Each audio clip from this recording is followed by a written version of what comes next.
Hello friend, आज हम संविधान की अनुसूची के बारे में पढ़ेंगे। यहाँ पे पहले हमने ट्रिक के अनुसार पढ़ा था, आज हम विस्तार से पढ़ेंगे। यहाँ पे देखिए प्रथम अनुसूची दिया है। प्रथम अनुसूची में राज्यों के नाम और उनके न्यायिक क्षेत्र आते हैं। और फिर द्वितीय अनुसूची में उनके विभिन्न संवैधानिक एवं अन्य प्राधिकारियों के पद के लिए शर्तें, वेतन, भत्ते एवं अन्य उपमान लाते हैं, जैसे राष्ट्रपति, राज्यपाल, लोकसभा अध्यक्ष एवं उपाध्यक्ष, राज्यसभा के सभापति एवं उपसभापति, राज्य विधानसभाओं के अध्यक्ष और उपाध्यक्ष, विधान परिषदों के सभापति एवं उपसभापति, सुप्रीम कोर्ट के न्यायाधीश हो गए, हाई कोर्ट के न्यायाधीश हो गए, नियंत्रण एवं महालेखा परीक्षक, ये इसमें द्वितीय अनुसूची में आते हैं। फिर आता है तृतीय अनुसूची। तृतीय अनुसूची में यहाँ पे है, इसमें विभिन्न उम्मीदवार द्वारा ली जाने वाली शपथ एवं प्रतिज्ञान के प्रारूप दिए होते हैं। उम्मीदवार होते हैं जैसे संघ के मंत्री, संसद के चुनाव के प्रत्याशी, संसद के सदस्य हैं, सर्वोच्च न्यायालय के न्यायाधीश, भारत के नियंत्रण एवं महालेखा परीक्षक, राज्यों के मंत्री, राज्य विधानमंडल के चुनाव के प्रत्याशी हो गए हैं, राज्य विधानमंडल के सदस्य और उच्च न्यायालयों के न्यायाधीश दिए होते हैं। ये तृतीय अनुसूची में आते हैं।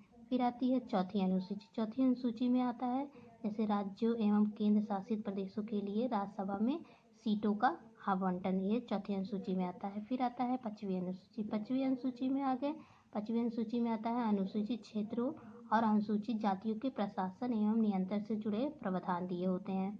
फिर आता है छठी अनुसूची। छठी अनुसूची में होता है असम, मेघालय, त्रिपुरा, मिजोरम राज्यों के जनजातियों क्षेत्रों के प्रशासनों के बारे में उपबंध दिया होता है। फिर आता है सातवीं अनुसूची। सातवीं अनुसूची में 3 होती हैं, संघ सूची, राज्य सूची, समवर्ती सूची।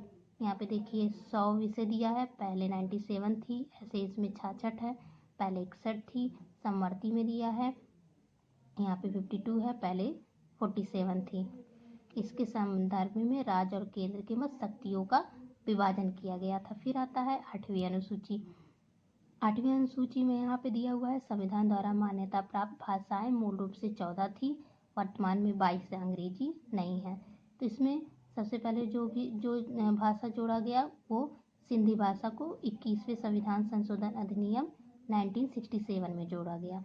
फिर आता है कोंकणी, मणिपुरी, नेपाली। इसे हम शॉर्ट में नमक के द्वारा याद कर सकते हैं, जैसे ना से हो गया नेपाली, मा से मणिपुरी, का से कोंकणी। इसे 71वें संविधान संशोधन अधिनियम 1992 से लिया गया है। फिर तीसरी भाषा आती है बोंडो, डोंगरो, मैथिली, संथाली को 92वें संविधान संशोधन अधिनियम 1951 द्वारा जोड़ा गया है। फिर आता है यहाँ पे 10वीं अनुसूची। 10वीं अनुसूची में इसे 52वें संविधान संशोधन अधिनियम 1985 द्वारा जोड़ा गया है। इसमें दल बदल के आधार पर संसद और विधानसभाओं के सदस्यों की निर्भरता के बारे में कानून है, इसे दल बदल कानून भी कहते हैं। फिर आता है 11वीं अनुसूची। 11वीं अनुसूची में जैसे दिया गया है पंचायतों की शक्तियां, अधिकार व जिम्मेदारियां, इसमें 29 विषय होते हैं। इस अनुसूची को 73वें संविधान संशोधन अधिनियम 1992 द्वारा जोड़ा गया है, ये 11वीं अनुसूची में आता है।